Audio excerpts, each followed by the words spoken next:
Well, good morning. Glad to see you all. If you're new here, haven't been here in a while, I'll catch you up to speed on that video you just saw in just a second. Before we do, you'll notice there was no announcement video. That's because the one who usually edits and shoots it and uses the microphones for that did a poor job this week. Probably should fire him. And but didn't turn out very well. So I'm the one who does that, by the way. So I'm going to catch up to you on a couple of quick announcements real quick. Just so you know, this gets to be a pretty busy season for us. Familiar with the church world, Easter's a pretty big day. And spring, it starts to get warm and people are ready to get outside and start doing some things. And so our calendar picks up pretty quick, and just want to highlight that. If you ever want to know what's going on here, at any point, you can go to clcfamily.church, and up on the, kind of the header there's some options. You can listen to sermons always. Click on the calendar, and you'll know every single event that's always happening in this place. So if you're interested in what's going on, looking for some ways to connect, you can click on that. Or if you're just going, I got some spare time, I'd like to pray for our church and its ministries, really great thing, you just click on that. But also up there's a sign-up part where you can click on that, and most of the stuff that we share around here, that's kind of going to be the place where you go to sign up for all sorts of events, and you can sign up to serve there, you can sign up for events, you can do all sorts of stuff. You fill out a Connect card, and you let us know all about you, all that kind of stuff. It's all there, just like it is in the back of the bulletin. So I want to point you to that. I want to highlight a couple things coming up over the next several weeks. First one is this. It's next Saturday. It is a women's conference, and so husbands, if you got little kids, here's what you should tell your wife. Hey, you should go to this. I'll babysit. That's what you should say to them. It'll go over real well, I promise. Joking about that, but you really should encourage them to go, their spouse to go. Really good feedback from last year. In fact, I'd say I spoke to several people. I'm talking about greater than half a dozen who would point to that week last year, that moment, that Saturday morning as probably the most or one of the most significant things in their year of just some transformational stuff, connecting with some new ladies, all that kind of stuff. So think you should do that for sure. 8:30 to noon. Again, you can sign up for that on the website, or when you leave here today, there's a little info center. So please do that. A couple other things coming up, kind of next 3 weeks. Got stuff knocking out. Next one's this. The Sportsman event. Lots of fun. It'll be right here in this room and all throughout there. I think they'll feed you all sorts of weird food, lots of meats. That's fun. And there's a really great guest. His name's Sid Bream. To be honest with you, I have no idea why he's in a Pittsburgh Pirates uniform, unless he wants to break all you Pittsburgh Pirate fans' heart, because he was actually an Atlanta Brave, when he had his most significant time. In fact, in the early 90s, he runs from second and slides into home. It took him about an hour and a half to get there. But when he slid into home, it just shattered all the Pittsburgh Pirates, and everybody in the Three Rivers area just shattered their hearts. It was beautiful for us Atlanta Braves fans, and he'll be here, and he'll be happy to remind you of that story. So if you're a Phillies fan, this will be fun for you too, because you'll get to see the Pirates fans be sad again. And so you got that going on. That's next week, on the 16th, the following week. Be fun. And then one other thing I want you to be aware of over the next couple of weeks is Tamani is one of our strategic partners. By strategic partner, it means our church partners with another organization for the sake of the gospel. You'll hear more about that word later, to make sure every man, woman, and child can get it in their ears, and that we can do good in our community and in our world. One of the things you know that matters to us, because it matters to Jesus, is in the scriptures that we should take care of orphans and widows. Tamani happens to be an orphanage in Kenya, amongst other things, and we get to serve them, and you should be a part of it. A couple things going on. One, to be their first ever banquet, to do some fundraising. Hear some more about it. You can see the details behind me. Take a picture of that, or go to the website. And then also on the 17th, that's not the day after the Sportsman event. On the 17th, there is an information lunch right after church, 12:30. You should be a part of that. They'll tell you about mission trips, all sorts of stuff. Okay? Got that? While we're talking about all that, also kind of falling in the same arena, 22nd through 24th, is the men's retreat.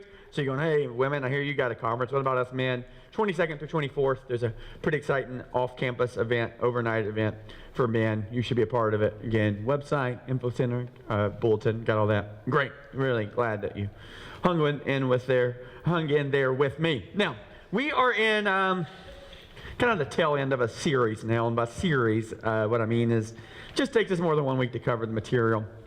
So when we teach around here, sometimes it's as short as 3 weeks on a topic. Sometimes it's like this one, 13 weeks. We're just walking through the scriptures and trying to learn together. And the reality is, when we cover a good bit of work, about 50, 55 minutes every single week, but the things we're trying to cover, it just takes us a while, so we just split it up into multiple weeks. And so we've been walking through the series called Dear Church, and here's kind of the idea behind it.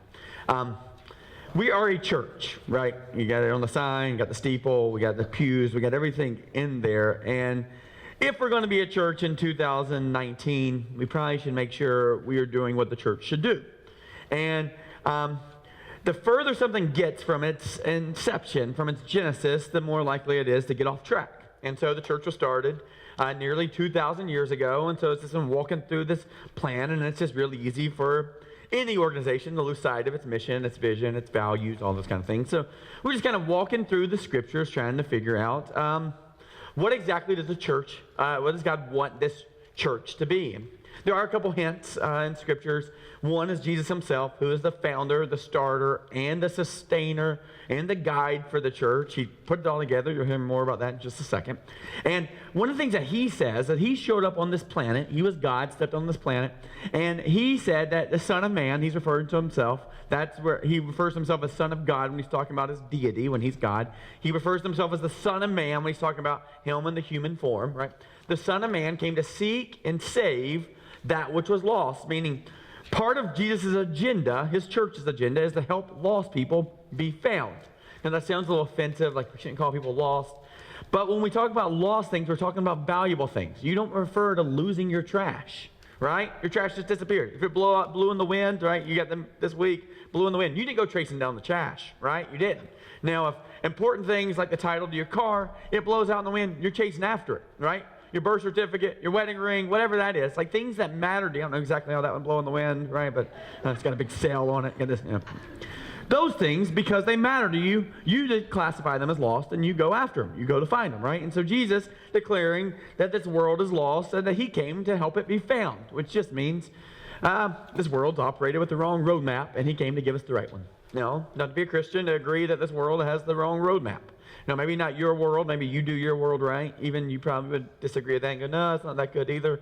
But the world around us, definitely other cultures, all sorts of stuff, you go, oh, yep, they're a little misguided. And so one of the things that Jesus said is he came to seek and save that which was lost. So we know that's part of his agenda. Now, the other part of his agenda, we know if you're familiar with the Lord's Prayer. So if you grew up Catholic, grew up in Protestant, you're very familiar with this Lord's Prayer. If you had a coach who was a Christian, and growing up in some kind of sports team, you know the Lord's Prayer because you had to pray it before the games, because if you didn't, Jesus wasn't on your team, right? And so you would go, our Father who art in heaven. That means, God, you reside in heaven. You're at the control center. Hallowed be your name. You're great. And then a really interesting statement there, and he says, thy kingdom come, thy will be done on earth as it is in heaven. In other words, he gives us the other part of his agenda, which is to make heaven reside here on earth. Like there is a way by which this world is supposed to look that's different than the way it currently is. And part of the goal of the church, empowered by Jesus with his mission, is to make heaven come to earth. So as Christians, there's a mandate and expectation. We do that, which inevitably leads to the question of, well, what exactly does heaven look like on earth? Glad you asked, because I would just say, the Bible gives us a really clear picture of that. Now, one of the things I want you to know about our church, if you're new, and if you've been here for a while, this is kind of foundational for you to understand, is we are unapologetically biblical. Meaning, we believe that God speaks to his people, not always audibly, not even through other people, but he always speaks through his word. You know, I joke about it all the time going, man, if there's a creator, wouldn't it be so nice if he would spend some kind of time writing some letter, I don't know, take 1,600 years, use lots of different stories, lots of different genres, lots of different people, to write this beautiful letter to us, helping us know how much he loves us and what kind of plan he has for us and what we should do. Right? It'd be really nice if he did that. And I would argue that Jesus, or God, did just that. He took 1,600 years, 30 plus authors, and gave us his heart and his plan. This isn't a checklist. This is God showing us his heart for his people and the solution for the brokenness of our world. And so each week we open up from that Bible and go, we got to figure out what the Bible's saying. Now, today we're going to be in a very specific part of the Bible, which we refer to as the New Testament letters. So you got the Old Testament and the New Testament. Real quick, Old Testament is these 39 books, all with one big theme, and the big theme is we're really messed up. Not just we as in individuals, but our whole world. It's just really messed up. Now, the nice thing is, you don't have to be a Christian to agree with that. You go, yep, our world's really messed up. And the whole idea of the Old Testament was to show us how messed up the world is and the consequences for it being messed up. And the consequences are damage and death.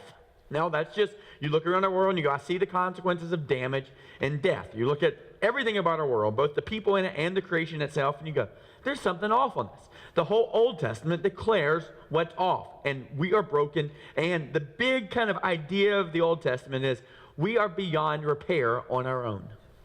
39 books written over hundreds of years, all to help you know that we are broken and beyond repair, which sounds really, really gloomy.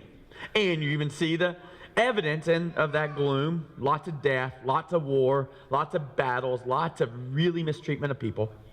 And over again throughout the scriptures in the Old Testament, people would cry out and go, God, we can't fix ourselves. And in those moments, you would see God come through over and over again and go, where there is no way, I'm going to make a way. Even though the world is damaged, what seems to be beyond repair, in my supernatural ability, I am going to step in the form of Jesus, my son, and he is going to come and save the day. So 39 books, all declaring that a hero who is God is going to show up and save the day. That's all the Old Testament is. Lots and lots of books helping us understand we're damaged. So you open the book and go, wow, that's crazy. Yep, because people are damaged. Wow, I can't believe that flood happened. Yep, because the world's damaged. Over and over again, you read this and you see the world is damaged, and each and every time God goes, even though it seems this way, there will come a day when things will be made right. The New Testament begins with the picture of what's going to make it right, Jesus. So the New Testament begins with these 4 books, Matthew, Mark, Luke, and John, all biographies about the greatest man to ever live who happened to be God. Jesus, who said he was God, who showed us how to live, modeled it for us, and then said he'd pay the price for our death. Maybe you're not there yet, that's okay, but that's still what he declared. And paid the price for our death, and then proved all his words were true, because at the end of the day, he gets murdered. 33 years on this planet, and people shut him up because of the things he's saying, and they put him on a Roman cross, and they murder him. He dies, he has no heartbeat, he bleeds out, and they put him in the grave, and he goes in the grave, and some really evil people celebrate. Ha ha, see, we're still in control. 3 days later, he comes back to life, proving all the things he says could be trusted. And so the Matthew, Mark, Luke, and John are that story. Then right after that, you see this book called Acts, which is the start of this thing that we're doing now, church. Then after this, 28 chapter, history lesson on how the church got started, immediately following that are these letters written by the guys that show up in the book of Acts and their stories of leadership. And so they then start writing books back to the church to help them know how to live. And 2,000 years ago, they wrote those books, and we're going, it's probably pretty important that we would understand those because we should do the same thing. So we've just been working through them each and every week. And so what we're doing is we're opening up the Bible, reading a different letter each week, and going, okay, what does that mean about us personally, and what does that mean about the church as a whole, and what does that mean? What should we do as a result of it? So each week we've been doing that. Now, again, like I said, we are unapologetically biblical, and so we open this and go, we believe that God speaks specifically through his word. So hear me. If you go, I'd really like to hear from God. Great. Every time you open up God's word, you can hear from him because he speaks. And here's the thing I'll tell you. Never once in the history of my life, I have lots and lots of regret. Believe it or not, I've made lots of bad choices and done lots of crazy things that I regret, right? Lots of them. But here's the thing. I mean this. No hyperbole here. Never once in 38 years of life have I ever regretted doing what this book says. Never. So experientially, I'm going, yep, I believe this. But even beyond that, God tells us this is his word and it's true and we can count on it. So each week we read it. Now, some of you don't believe that. And again, you're welcome here. No judgment. Really glad you're here. And you point to some of the things the scriptures say and go, yeah, see, that's just crazy. So this God that you worship and say is good, people throughout history have used this book to help people like women know that they're not as valued. It talks about slavery in the Bible. There's slaves in the Bible, right? And so you're going, how in the world could you believe this book that seems antiquated, it doesn't evolve, and you draw one of two conclusions. One, you would say, okay, that can't be from God. Or two, if that's from God, I'm not really interested in being found. I'd rather be lost than be connected to that God who moves forward this idea of slavery, of misogyny, and all these different things. So you have all these different pictures, and you got to work through them. And so some of you have just very simply gone, don't believe the Bible because I've heard what it's done for women and children and people with different color skin than those writing it, which happened to be Middle Easterners, so that's all of us, by the way, right? Jesus was not a white middle-class Republican, and that's some stuff we just have to deal with. So anyway, all that being said, some of you have gone, well, if that's the case, I have a hard time believing the Bible because of these things. Now, as providence, that's the term we use a lot, meaning that God sees all things, he works in all things, and he is using all things. As providence would have it, this week we actually get to look at a letter called Philemon, which is a letter written to a slave owner about slavery. So, you are correct. The Bible does talk about slavery. So it makes sense before we jump in this letter, and we'll get into it in just a second. One of the writers, Paul, you'll hear more about him later. We should talk about slavery, okay? So a couple things to just point out. This is for those of you who don't believe the Bible, or those of you who feel really weird about different parts of the Bible going, I hope nobody asks me about that. Here you go. A couple of them are the way that people use the Bible to talk about the women's role, that they should be silent all the time, or that slavery was okay. And I'll just be very candid with you. People do that all the time. People have used the Bible in that way for a long time. In our country, for hundreds of years, people have opened up this book and said it was okay to own slaves. As crazy as this is, our church started in 1726. We had pastors in the beginning who owned slaves. They would stand up on Sunday and preach the gospel. Tell people that they are loved, that God sees all people as loved by him. And then they would go and control and lord themselves over someone they saw as subhuman. We got lots we got to work through on that. And so you go, they actually leveraged this book to feel okay about that. So you go, see, that's messy. Let me just be really clear here, okay? This is going to sound offensive, and I'm okay with that. I actually really like those things. Someone's going to be really blunt. And this is going to sound very generalized, big, broad stroke, and I mean every one of the strokes, okay? Every single time someone has opened up this Bible, opened it up, and used it to shame someone, to tell them that they're worth less than another human being, to use it as a way to force their control or their power over someone, to coerce or manipulate someone. Every single time that's happened. To tell someone that it's okay to own slaves and to treat people as subhuman. Every single time they have leveraged this book to do that. They have done it in bigotry. Not just some of the time. Every single time throughout history, and people have leveraged this book to tell one person they are less valuable than another person. It has always been done in bigotry. There's never a time in the history of the world where they've leveraged this book in that way that God goes, attaboy. Right? Every single time. And again, it has been done in bigotry. And I would say racist. It'd be done in racism, but then I'm only talking about color of skin. I'm not talking about misogyny. So bigotry just covers it all, right? And so every single time that's happened, in any category where someone has declared that they are more valued as a result of who they are and their pedigree, their skin color, their experience, whatever it is, as more valuable than another person, every single time throughout history, it's been done in bigotry. So even when we talk about a woman's role in the church and that they should be silent, that has been done in bigotry, right? This idea that women didn't have the same role and the opportunity for the gospel. When we look at it throughout history, we see people like Phoebe, who was an incredible worker of the gospel. We see another lady named Lydia. She was a fashionista who God used her experience. Like she was like Joanna Gaines, right? Used her experience and her money and all of her houses to start a church. She dealt with, fine linens and purple. I mean, she was well-to-do and well-influenced. And God radically transforms her heart, and she starts some amazing churches. In fact, she's involved in this church at Colossae, which is where this slave owner, Philemon, is. And so every time, God has leveraged all people, man, woman, and child for the sake of the gospel. And he sees them all as equals. All made in what we use this Latin term, imago Dei, meaning if you are alive and you are a human, regardless of whether or not you have the same abilities as everyone else, regardless of that, God sees you as equal. God sees you as made in his image. Here's what's crazy. God sees terrorists, people that you hate, people that are crossing the border illegally, people who made really, really bad choices, whatever category it is. God sees them as made in his image, and he has a plan for them. He doesn't see them as subhuman. He doesn't see them as too far gone. When he looks at people on death row, he sees them as made in his image and people that are his children. Maybe they've gone astray, but they're still his children. There's no place in scriptures where it goes, one person is better than other people. In fact, the story of the gospel is we are all broken and none of us can fix ourselves. We are all equally bankrupt, okay?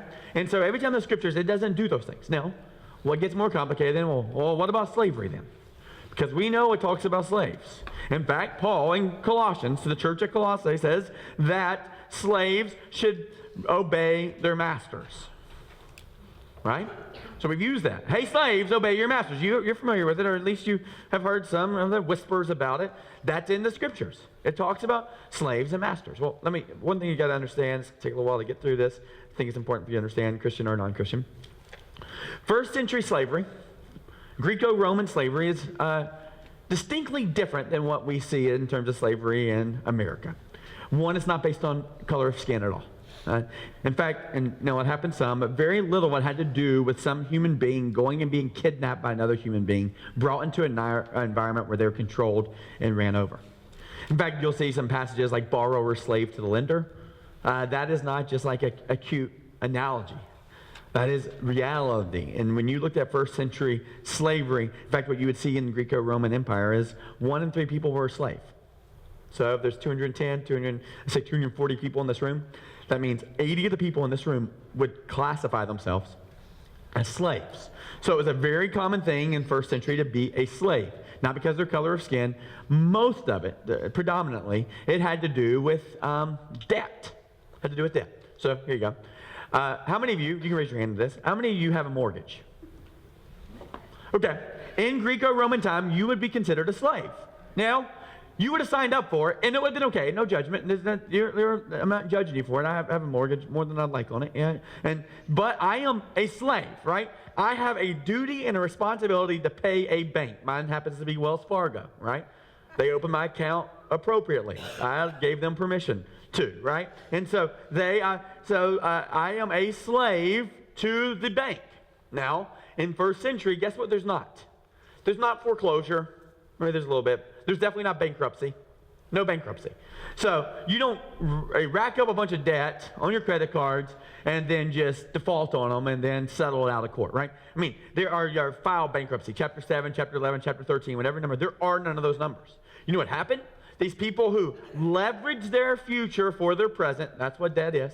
We do it, all of us do it. We leverage our future. Right now, we're paying off Christmas gifts still, right? We reached into March and April to buy gifts in December, right? Leverage our future for our present. What happens is you can't pay that, you become indebted to it. So because there was no bankruptcy, the way by which you would do this, you wouldn't call some, debt consolidation service who would go negotiate on your behalf. You would actually go to your your provider, the one who owns your debt, right? And you would negotiate a deal. And that deal would be, I will work for a cut rate, I will work for free, I will commit to the next 20 years, and you would serve at their pleasure. They would hold your rights. Now, you might have a paycheck, you still might have a house like we do, but you were a debt, you were a slave to the master being the one who held your debt. Now, if any of you work in any kind of professional field, right? Maybe you are in higher ed or you work in the medical field and you've signed some kind of contract, right? The kind of contract that if you were to default or were to renege on that contract, there would be massive ramifications, maybe losing of licenses or some kind of big legal grounds. Well, there was no legal grounds there. If you signed a contract and you committed to do work for a person, non-compete, all that kind of stuff, in the first century, that's very common, even in higher ed, right? So some of these people that were in debt were PhD level scholars, and they were indebted to their place of work.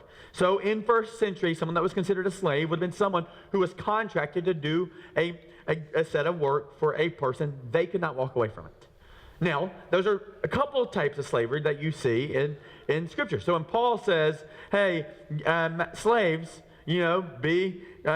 serve your master, be obedient to your master, what he's saying is, if you've made a commitment here, keep your commitment. If you're going to be a person of your word, then be a person of your word. Now, in some ways, that's part of it. Now, there's a bigger picture. Let's not just say that's all it was. There were really inappropriate ways that slaves were mistreated, where someone with power and authority took advantage of those without power and authority. Same thing happens in the workplace. Same things that happen all across the board here, right? And so that still was a part of first century. So I don't want to say that wasn't there, because it was there as well.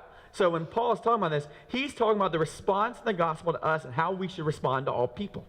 whether that's Christians or non-Christians, masters, whatever that is. And so he confronts it in that way. So he spends some time talking about this, and you go, well, if part of that is that people really were mistreated by masters, shouldn't he have spent some time on it? And if people 2,000 years later or 1,500 years later were going to use those scriptures to argue that these things are appropriate, wouldn't it have made sense that God would have gone and given us some letters on that then and helped us understand that how we should respond to this? Or even beyond that, if people were going to tell women they couldn't speak up because of, cultural context, and there were right and wrong times for people to speak up, there were right and wrong times where people were willing to listen, and Paul was aware of that. But if Paul didn't mean that women should never speak at any point, if that were the case, shouldn't there have been more letters with God's providence of reaching out into the future and knowing that was going to be the case? Hey, if God knew that there was still going to be trafficking in 2019, in a great way, a great level, by the way, if you ever do the Google Ngram, look at how words are used. In the 1860s or 1850s to 70s, there's a huge spike of the word slavery. It went way down now in 2019, like 2010. It's a huge spike again. I mean, it's all over our culture. You're going, well, if God knew those things were going to happen, wouldn't it have made sense that he would use some of his writers, like this guy named Paul, who we're going to read about today, to really combat these injustices? Like, shouldn't he have been very clear and said, don't do this, don't do this, don't do this. Behave, behave, behave. Don't do this. Fight for these things. Do these things. People are going to be poor. Feed them. There is some conversation about it, but there's not specific letters focusing on these social injustices. And you go, well, but if those are real injustices and people have leveraged the scriptures to argue the opposite of them, it would make sense that they would have given us some more clarity around that 2,000 years ago so we could have it. Well, here's the one thing you got to know about the scriptures, particularly this guy named Paul. So Paul was a guy named Saul, really, really bad guy. He was a misogynist. He operated in bigotry. He saw his pedigree, people like him with his beliefs as right and everybody else wrong, to the point where he literally murdered people who believed different than he did and looked different than he did. He really did. Like, he was a horrific dude, and he leveraged his Hebrew scriptures to argue for it. So he leveraged religion as a way by which he was able to exert control over people. So Saul, that's who he was. He was a Roman Jew who was in charge of lots and lots of people and destroyed anybody who thought differently than him. And there's a reason for that. Because when Jesus showed up, he did something really unique where he took away the fear of all and all the power of all the people. Because a lot of what was kind of exerted over people was this fear of punishment, fear of pain, fear of death, right? So these religious leaders would use fear, same thing you do with your kids, same thing we've all had experience with, where you lord fear over someone to get them to behave a certain way. So religious people, political people, they still do it, right? But in the first century, they leveraged fear as a joystick to get people to do what they wanted. The problem with the gospel was Jesus goes, look, you shouldn't fear all this stuff. What are they going to do? They're going to kill you? That just means you get to be with me sooner, right? Like, you just get to vacation sooner. Like, what are they going to do? They're going to take away everything? Do they not know that I am the source of all good and all joy and all things? And so Jesus literally removed fear from the equation, and now all of a sudden, with the fear being gone, all these people lost their control. So Paul was very angry about losing the control of his religious regime, and so what he did is he started killing the people who were telling people not to have fear. One of the guys was a guy named Stephen, who literally is getting rocks thrown at him, and he's smiling going, oh, I see heaven open up. I'm ready to go, right? And so you see this guy who destroys people, Saul, and then in this moment as he's walking down this road, going to crucify and murder more people and thwart the plans of the gospel in other places, he has this unique moment in time where God, post-death, post-resurrection, through Jesus, steps in front of him and goes, Saul, why are you persecuting me? In other words, why are you doing this to the people that I love? That's what he says there. Now, none of us have had that experience, or I don't know any of us that have. Maybe you have. That's not the way I've interacted with God. And in that moment, something transforms for Saul. Saul gets a brand new heart. Literally everything about his life changes, not because he got a new checklist, he decided to behave, he understood social justice. It's because God gave him a new heart and it transformed him. So this guy, this writer of most of the New Testament, his objective isn't to convince you to do good things, follow the checklist, make sure people eat, make sure you pick at the bad things and fight for the good things. His objective is for you to get a new heart. because he is confident, because he's had this experience. When you get a new heart, when you get the picture of who God is, it changes everything else. So what Paul is thinking, he's thinking long-term about social justice. He's thinking about misogyny. He's thinking about slavery. And you're going to see this in this letter to Philemon. But the way by which he's thinking about it is going, if we change the heart, everything else changes. Everything else is behavior modification. We can create new legislation, we can do all that stuff, but if something doesn't transformatively happen with people's hearts, when they don't see as God sees and see all people the way that God sees them, then it won't actually have the effect that God would like for it to have. So Paul has a huge heart for those in bondage. Paul has a huge heart for those who are oppressed. He has a huge heart for the injustices of the world. But he is convinced, as am I, by the way, that the only way that real transformation is going to happen is if people actually get a heart transplant first. So what you're going to see Paul talk about over and over and over again in the scriptures is this. He's actually going to refer to himself as being in chains with it, but he's going to refer to it as the gospel. Okay? So we're going to talk through what he's talking about here. And so his objective to fix slavery, which, by the way, you see the gospel invade William Wilberforce's heart in England, and it's actually the gospel in his heart that transformed slavery and the abolition of it, right? It's not just new legislation, it's the transformation of a person's heart. You should watch a really great movie called Amazing Grace. You get to hear all sorts of crazy things about what God did transformationally in someone's heart first that changed the course of slavery, right? I'm going to tell you at the very end during our benediction about Francis Allison, one of the pastors here, who God transformatively changed his heart, freed slaves, really, really neat stuff. So it's the gospel that did that. And what Paul's talking about here is he's actually talking about the person and work of Jesus. So he's going, Jesus is the solution for the gospel. Jesus shows us how to live, and if people can actually get a picture of that, then everything changes. Now, when we talk about the gospel here, there's always 4 parts. I want to just remind you of them. The first one's this. This is the first thing Paul discovered. And this is the solution to misogyny. This is the solution to all bigotry and racism. Is Paul discovered that every single man, woman, and child were created by God. Now, you might not be there, but we all start with this idea of creation, which is somehow we went from nothing to something, and that something included us. And we can maybe put together some theories to think about how we got here, but even those hows or the whats don't explain the why. And what Paul discovered is every single man, woman, and child were created in what we call the Imago Dei. That's the Latin term for image of God. And so Paul understood this. He started seeing everyone. That's Gentiles, that's Jews, that's every nation and nationality. He saw them as made in God's image, and then was able to answer the question of why in the world would God make people? We talk about it all the time here. The same reason you decided to have kids. Not because you thought life would be easier for you, not because you thought they'd cut the grass or empty the dishwasher, but because you wanted to be in relationship with them. Right? You're going to raise a child who's going to become an adult, and hopefully one day you're going to be friends. And it's going to be glorious, right? And then you're going to welcome them back at Thanksgiving and Christmas, and life is going to be good, and you're going to laugh till your belly hurts, right? That kind of relationship. That's what you want. That's what you look for. And the reason, again, is because you were made in God's image, so God shows us that's how it was for him. So God created all people. So Paul started seeing all people in that way, that they were made in God's image, regardless of what their behavior was like, regardless of their past, regardless of what they look like. He saw them in God's image. Now, if God made every person to be in relationship with him, it always leads to this really simple question, which is, then why aren't we in relationship with him? And what Paul became aware of on that road to Damascus, he became aware of this. What we refer to as the fall. And the fall is just this. Fall just means we fell from our perfect relationship with God. It was all perfect, and at some way, in some time, we all have said to God, either literally out loud or by default, imagining God's not there, that we don't really care about his plan. Whether you knew it specifically, you go, I hear you got a plan, God, I like my plan better, which many of us have done. Or you've gone, God, I don't even believe you're real. If you're not real, then the best thing I can do is just follow my own plan.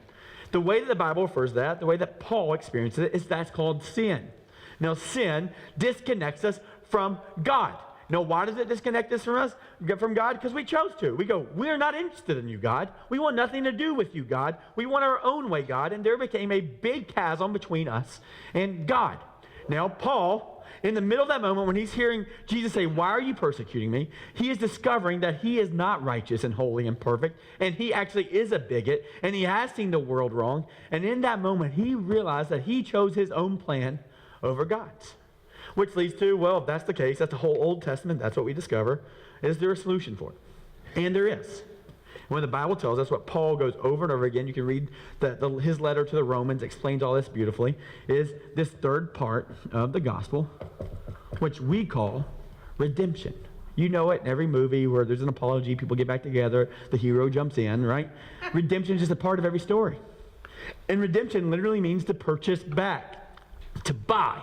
Now, what Paul discusses over and over again, and it's a big term, you'll see it a little bit in this passage, is this idea of what's called double imputation. Imputation means that we, by default or by proxy, give someone else an attribute, okay?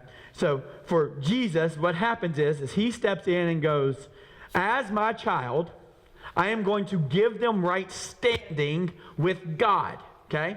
That's part of it. So by proxy, Jesus gives us right standing with God.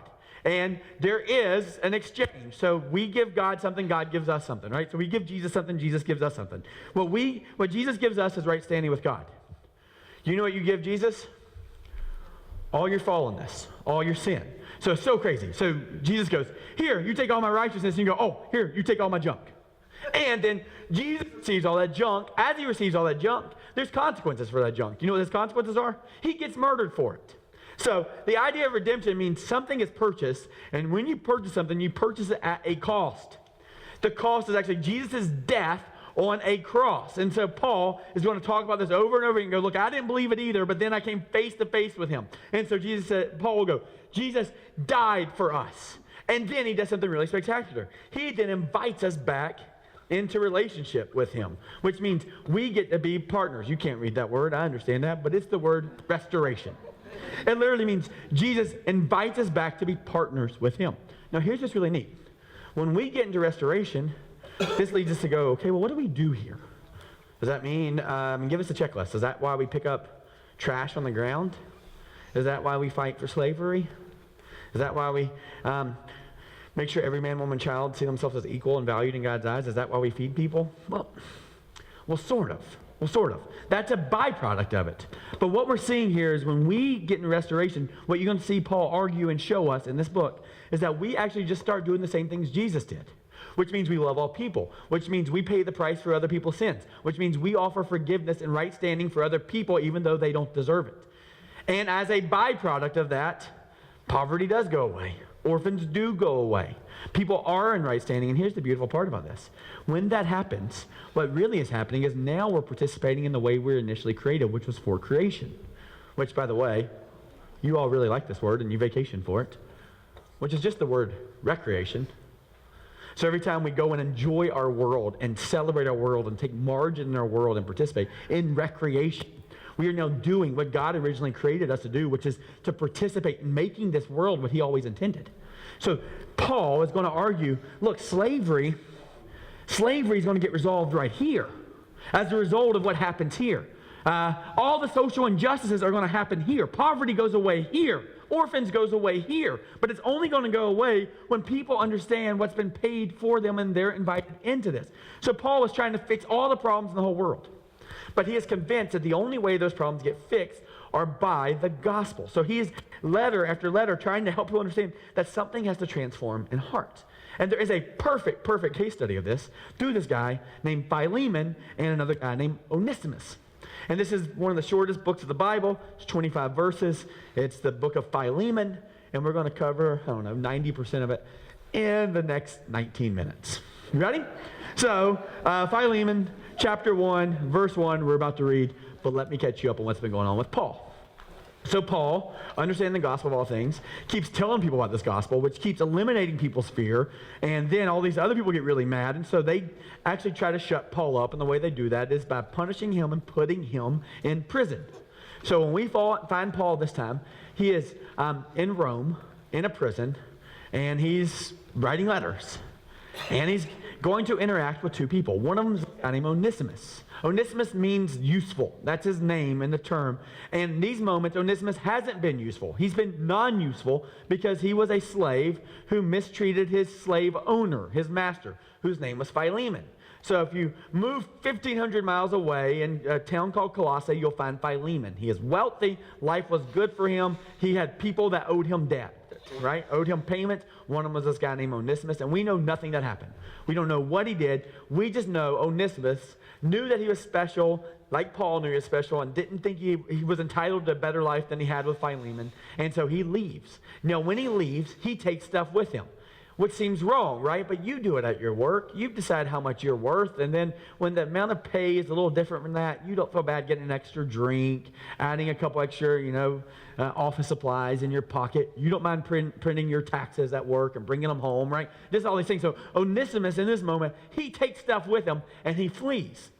And what's ironic and providential is that he moves, we think, 1,500 miles away. That's a long way. That's East Coast, West Coast kind of thing, right? He moves away, and somehow he comes in contact with this guy named Paul. Now, him and Paul, who's in prison, are going to become friends. We don't see how this interchange happens, but somewhere in their friendship, Onesimus becomes a Christian, and Paul finds out that he used to be a slave, and his master's name was Philemon, and he did something wrong to Philemon. Now, ironically and providentially, meaning God was in all this, Paul knows Philemon, and years before, led Philemon to Jesus through the gospel and helped Philemon start the church in Colossae. So this weird thing is going on, right? This is like when you're on Facebook and you see one friend who has another friend. You're like, how in the world are they friends? And then you lose the next hour and a half stalking the old friend, right? You shouldn't do that. That's not appropriate. And you do it anyway. I don't do that because I don't have Facebook. I actually use my wife's account to do that, right? So this is kind of the scenario. Paul, Onesimus, 1,500 miles away, and Paul's going to find out that this slave used to work for Philemon. He's like, I know Philemon, and so Paul's going to tell Onesimus to go back to Philemon. And Paul's going to say, it's okay, I'll send you with a letter. So this slave is about to show back up at his former master's house with a letter saying, I stole from you. You could actually murder me for this. Here you go. And then knocked on the door. You got Philemon. He's going to open up, and he's going to receive this letter. And we get to read every single word that Paul writes. So understand, these are real people. You got a slave, you got a master who's got to be angry. And you got Paul 1,500 miles away. And so Paul is writing this letter, and we're just going to read it and make some observations about it. Philemon, chapter 1, verse 1. Paul, a prisoner of Christ Jesus. So this is the only time where he refers himself in this passage here to start a letter with the word prisoner. He's going, I too am a slave. But my master, his name's Jesus. So he's just making note that everybody's got a master, right? And I've just been clarify this too. We all have masters. Yours might be your bank account. Yours might be your LinkedIn account. Yours might be your spouse. Yours might be your reputation. You might be whatever it is. But all of us have something that's guiding us and directing us. And Paul's just going, yep, I'm a slave too. My master's Jesus. And Timothy, our brother, so that he's writing on behalf of these guys. To Philemon. So he starts at the beginning, so Philemon knows who it's from. Our dear friend and fellow workers. So they know each other. Paul's writing to him. Also to Apphia, our sister, and Archippus, our fellow soldier. We don't know who these guys are. Again, we only have these 25 verses. Lots of assumptions are made that Apphia is the wife, which I say is pretty smart. If you're really trying to get some life change happening for the husband, bring the wife in. They sleep in the same bed, And then so he's also greeting Apphia, and then it says, and Archippus, our fellow soldier. We don't know if this is a friend. We don't know if it's a fellow elder in the church. Could be his son, Archie. Not really sure, but something's going on here. So this is the way it would have worked. Philemon would have gotten this letter. He'd opened up. He'd have been angry at Onesimus, right? Probably would have chained him up, right, in that moment. And then he's reading this, and then he goes, oh, Apphia, Archippus, come here. We got a letter from Paul, right? This is pretty profound that you get these letters. There is no USPS. There's no FedEx. It's a supernatural work for a letter to make it 1,500 miles, right? And so it showed up. We don't know if it's months. We don't know if it's weeks, but it showed up with Onesimus. So you got both of them there. And so Philemon's reading this letter, and he says this, our fellow soldier, and to the church that meets in your home. So this guy's a church planner. He's leading a church. He's using his resources for the sake of the gospel, and he also happens to be a slave owner. He's got complications and all that. Grace and peace to you from God, our Father, and the Lord Jesus Christ. Now, one last thing I'll say about slaves that I think is important here. He's writing to a slave owner. Now, I don't know if this is an appropriate relationship. I don't know if Philemon is using scriptures in the same way other people have to leverage this for gain. But this isn't Paul going, it's okay. People should be in debt and people should be slaves. That's not the work. Everybody should be submitted to their master Jesus, and that's it. Now, N.T. Wright, really brilliant scholar, he talks about slavery in the first century and talks about 1/3 of people being slaves. And he argues that it's very similar to 2019 and us using cars. Now, say what you want to about the environment, not really interested in engaging either side of it. You're familiar with the new Green Deal. You have your own opinions on it. You mock it, you laugh at it, you believe in it, whatever, either way, right? But what we all would say is that for combustion to happen for an engine, like for energy to happen, for combustion to happen, there has to be some kind of exhaust, right? And that exhaust has to go somewhere. Nobody's going to argue that. It has to go somewhere. And if it's got to go somewhere, you've got to wrestle with if that's good or bad for the environment. And most of us have come to the conclusion, well, if it's got to go somewhere, we got to be careful of that. We don't want it going to our lungs. We all agree with that, right? Carbon dioxide, none of us want that. But it's going somewhere. And so what N.T. Wright would argue is, look, in 2019, we got to come to some conclusions with the amount of combustion that's happening, and the amount of exhaust that's happening is probably not great for our environment. And there's probably better things to do. And if that's how we create most of our energy, we probably need to look into things like solar and wind and, water-based energy. Now, there's, going, well, but that won't fix everything, and that will take a long time. And so what N.T. Wright's saying, just to go, hey, there's probably better ways to get energy doesn't mean we take everybody's car keys today. Right? If we were to go, every human being in the world, we take their car keys, we confiscate their vehicles, and we just take the whole thing, right? That would not be good for our world. We would go into a major recession and depression because our economy would completely shut down. So many of our goods are transported that way. So what N.T. Wright would go, hey, in 2019, it's probably good that we think of another plan, and we need one, but we couldn't implement that whole plan in one moment. And he's going, in first century, Paul's aware that there's probably some better ways to do things, but it's not like you can just say, no more, everybody's free. Now, it'd be really, really great, but in that, 1/3 of the people would be, it would just completely change the economy. So you got those things. Now, by the way, I told you there was no bankruptcy, which is true. But if you follow Jewish history, so profound, they had something really neat called Jubilee. And Jubilee was something that Jewish people did every 7 years. And it would be this huge celebration. And what would happen is every person who had debt would be completely freed from their debt. That was the way to make sure that nobody stayed in this, this continual debt cycle. So every 7 years, they'd be freed from their debt. Now, ironically, we have bankruptcy now. They don't have it then. But you know how long it stays on your credit report, right? 7 years. So you even see kind of the continuation of this thing, really interesting to see. So in this moment, Paul's writing to a guy. He's aware that he has slaves. He's not affirming slavery. It's just what it is, and we have to acknowledge that it's there. But he's going to tell Philemon how to respond to Onesimus, and that's really, really good stuff. Verse 4, I always thank God as I remember you in my prayers because I hear about your love for all his holy people and your faith in Lord Jesus. So he goes, I really like you. I'm really proud of you. You've done really good things, right? Same thing I'd say to you guys, really, really proud of you. You guys are great. Really done really good things. And also, as I'm doing that right now, hey, good job, way to go, way to give, way to serve. But Paul's about to call them to more. Just so you know, that's where we're heading with this. Going to call you to more. Well, I pray that your partnership, your partnership with us in the faith may be effective in deepening your understanding of every good thing we share for the sake of Christ. So Paul's going, hey, look, there's been some good stuff, and let me just acknowledge that we're partners. That's the Greek word koinonia here. That means that they are equals in this. Paul's going, maybe people see me as the leader, but we're equals. When Jesus comes and tells us to bring the kingdom of heaven to earth, he invites us into the restoration piece. He makes us equals, partners. That means partners. That means equals. So he's going, hey, I just want to be clear here, Philemon. You and I are equals for the sake of the gospel, for this to get in every man and woman's ears, right? Every man, woman, child's ear, everybody, right? And so he continues, and he says, your love has given me great joy and encouragement because you, brother, have refreshed the hearts of the Lord's people. He's going, you're doing good work. And in Colossae, there's some really neat things happening. People are having everything in common. They're sharing and they're caring for each other. And people are noticing. So good job. Good job, church. You're doing great things. People are being fed. People are being cared for. You're inviting new people. New people are getting the gospel. Good job. Good job, Philemon. Good job. Good job. And then he says this. Therefore, meaning, you've already done good. There's been some neat things happening. Really, really glad you're here. Hey, there's a deeper level of the gospel. This is cyclical. It keeps on going. There's a deeper level, and this is what he says.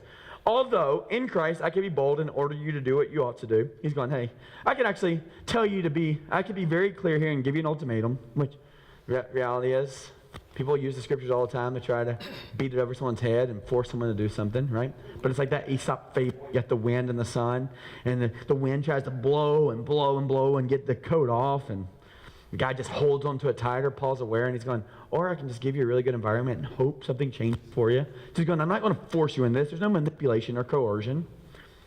Yet, I prefer to appeal to you on the basis of love.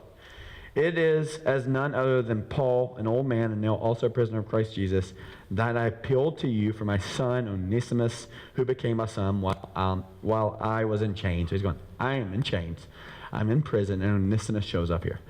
Now, ironically, Onesimus is back in front of Philemon. Philemon's about to punish him, maybe already has punished him, and Paul is going to advocate on behalf of this guy. He's going to go, as a partner of yours, I'm going to call you to a new relationship with Onesimus, and Paul does something here. He refers to him as a son. Meaning, this is a relational piece. It gives him a different identity than he had before. And now, understanding the word Onesimus in the Greek literally means useful. So he's going, this guy that we call useful, obviously hasn't been useful for you, right? He's now with you, and he continues, says this. Formerly, watch this is so clever. Paul's so clever. That's why you should read your Bibles. He was useless to you. His name is useful, but it's the wrong name. He's like anti-Onesimus. He was useless to you. But now he has become Onesimus, useful, both to you and to me. So he's going, there's something good here. Something's changed, and he's going to be good for both of us. So I'm sending him back to you. I'm sending him, who is my very heart, back to you. Oh, I love this guy. I love this. He was made in God's image. Oh, yeah, he made some mistakes, but boy, do I love him. Boy, has God redeemed him. Boy, is there a plan for him. Ooh, I love him, right? Back to you. I would have liked to keep him with me. Oh, I'd like to keep him. He's a good dude. I enjoy his company. We love playing rummy together. It's a lot of fun, right? So that he could take your place in helping me while I am, again, in chains for the gospel. People don't like this good news, and people have chained me up for it. And Onesimus has been helpful to make sure this good news goes places. But I did not want to do anything without your consent, so that any favor you do would not seem forced, but be voluntary. So he's going, look, I want to keep him, but he's got to reconcile this, and so I couldn't force this on you, because I'm not trying to make something happen. I'm hoping there's going to be some heart change. And now he's going to tell us what he hopes is transformational for Philemon. Watch this. Perhaps the reason he was separated from you for a little while was that you might have him back forever. So Paul's going to go, before I tell you what I want him to do, let me just be clear here. I think God's in this. And this is what I'll tell you for whatever situation is. The cancer diagnosis, whatever's going on with your kiddos, whatever's going on with your spouse, I would just tell you this. I don't know that God forces it. I do think God must have allowed it. I don't know the reasons, but here's what I'll tell you. Regardless of all that, I think God's in it. He's in it. Now, where is he in it? I don't know, but he is in it. And so Paul's going here, he's going, look, this dude stole from you. I'm sure that was painful. I don't know what it cost you. He left you. He deserves death. And I think God's been in this all along. Now, where is he in it? I don't know, but I think God's in this. And I think the reason he's been in it is because God had a new plan for Onesimus, and the only way he was going to get to that plan was for him to realize he was absolutely bankrupt. So, hey, Onesimus is going to think that he's entitled. He's going to end up in Rome. He's going to spend that money, and he's going to become bankrupt again. And when he has no other solution, he's going to come to me, which probably happened, and he's going to discover that there's a God who loves him anyway. So he's going, hey, in all things, this thing I know about God, he wastes nothing. He bends and shapes all things for our good and his glory. And he says, he had a plan for this, no longer as a slave. So he's going to bring you back, but let me be clear, he's going to be back with this. But this is where he's going to call him to something interesting. I don't want him to be a slave anymore. That's what he's saying. But better than a slave, because he's created as an equal. He's made in God's image. Better than a slave, as a dear brother. So he's going, oh yeah, we're going to welcome him back in. But he's no longer a slave. He's going to be your brother. Now, do you understand? This was a slave who disrespected Philemon, deserves death, and Paul's going, we're not killing him. We're bringing him in and welcome him into community as a brother. Watch this. He is very dear to me. But he's even dearer to you, both as a fellow man and as a brother in the Lord. He's been really good for me. Oh, Philemon, you've done some great things, but he's going to be really good for you too. The reconciliations that's going to happen is going to melt your heart a little bit more. You're going to become a little bit more like Jesus. You're going to feel taken advantage of because you were taken advantage of. You're going to be mistreated because you were mistreated. But guess what? Jesus was taken advantage of. Jesus was mistreated. So this is good for you because God is using this to make you more like him through this guy, Onesimus. Both a man as a brother. So, he's saying, I want you to make him a partner.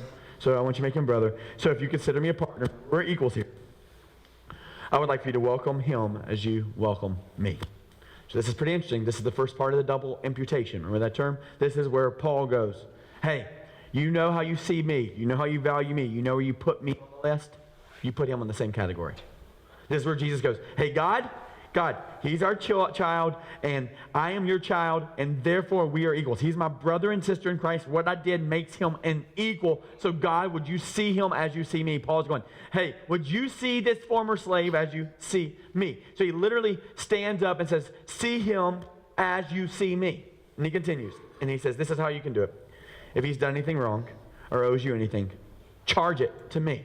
So Paul's going, here's what happens. I'm going to give him all of his righteousness. I'm going to give him all of his right standing before you. We're equals now. Oh, but that doesn't mean that there isn't pain and suffering that happened as a result of what he did to you. I understand it cost you money. I understand it cost you something. And Paul's going, I'll pay for it. I'll pay for it. So in this picture, what you're seeing is a picture of what Jesus does. Jesus says, here, you get right standing before God, and I'll pay the price. And Jesus is showing us through Paul how we should live. When we help others, we stand on behalf of them and make them partners in this, and then we pay for it. That's why foster care has become so important to me. Because it's really easy for us to stop and go, how dare those parents? They were lazy. They couldn't get off that drug. They were selfish, right? You've heard the terms. You've thought the terms. And we could sit there and we could sit on our high horse and think about how we're great parents and they're really bad parents. Or we can go, man, I don't know what caused them to be that way, but that's got to be painful. And we can go, man, they're in suffering and they're in bondage. And you know what I can do? I can have that kid and I can welcome them into my home and I can pay the price. I can get up at 2 in the morning and I can feed them the bottle. I can go to their doctor's appointments. I can stand in and pay the price that they should pay because they're not capable of paying it right now. And then one day we're going to welcome them back into it. And we're going to reunite that kid with that parent. And we're going to celebrate what God has done. But it's a cost. It costs time. It costs money. It costs energy. So the same thing with forgiveness. We can go, gosh, we should not welcome that person. They did so much wrong. But we can absorb the cost of the pain of that. And we can invite them back in the relationship. Your parent, your sibling, your child. They've done some horrific things maybe. And we can go, they don't deserve it. Or we can absorb the pain of that. Because someone's got to. And right now they're absorbing the pain. We go, no. We want you in right standing with us. And if that means we have to take the humiliation, we have to receive the pain of that, it's worth it to us because you were created in God's image just like I was. And so Paul says that. Then he goes on, he says it again. I, Paul, am writing this with my own hand. And he's saying, this isn't a token statement. I will pay it back. Not to mention that you owe me your very self. So he's going, there's a couple things. Hey, the only reason you got this gospel is because of Jesus. So can't we just be honest? You shouldn't do it because I'm paying it back. You should do it because that's what Jesus has done for you. But if you're not there yet, world, we'll pay for it.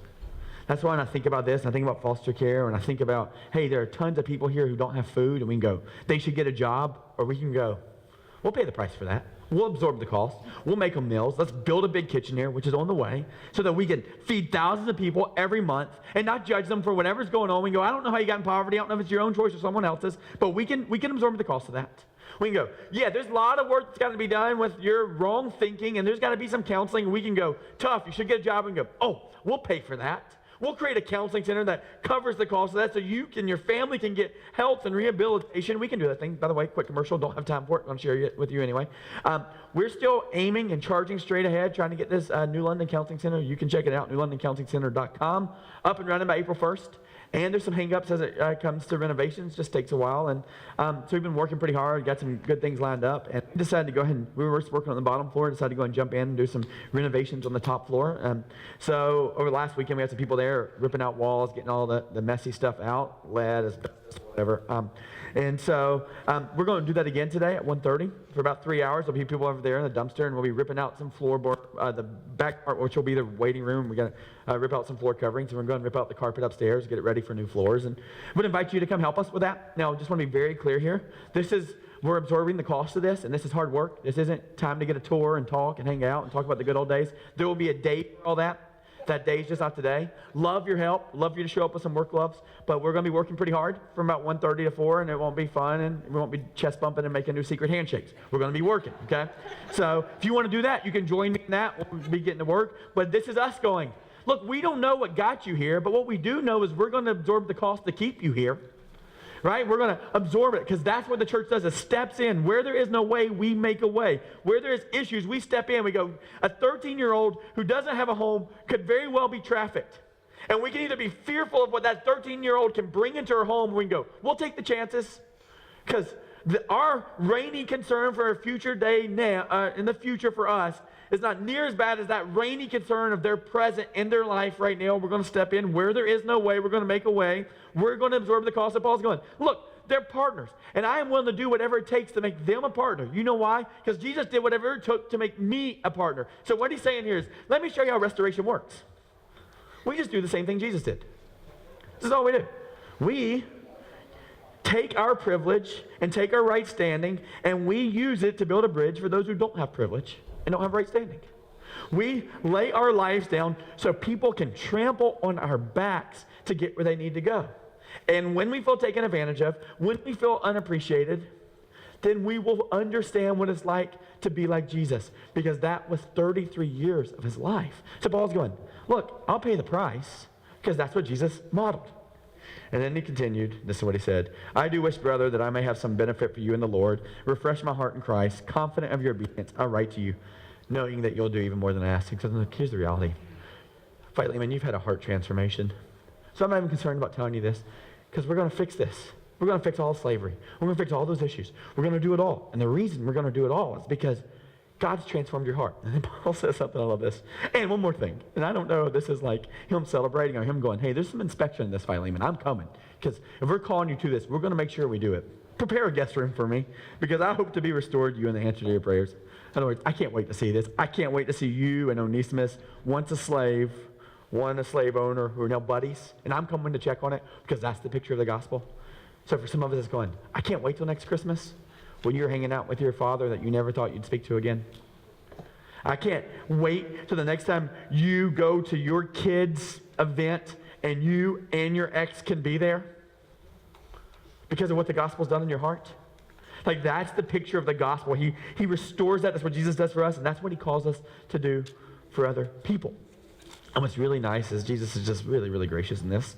He actually shows us how that happens. And he shows us what he did for us in this redemption, and then models for us what he wants us to do for others. And he does that through this beautiful thing he calls communion. In the night when he's about to get betrayed and arrested and then murdered, he pauses to show us how it is he responds for us and how we should respond to other people. So Pastor Gary's going to come up here, set up communion, and then we're going to close and take a communion together as a church. So Gary, would you come? Yep. Thanks, bud.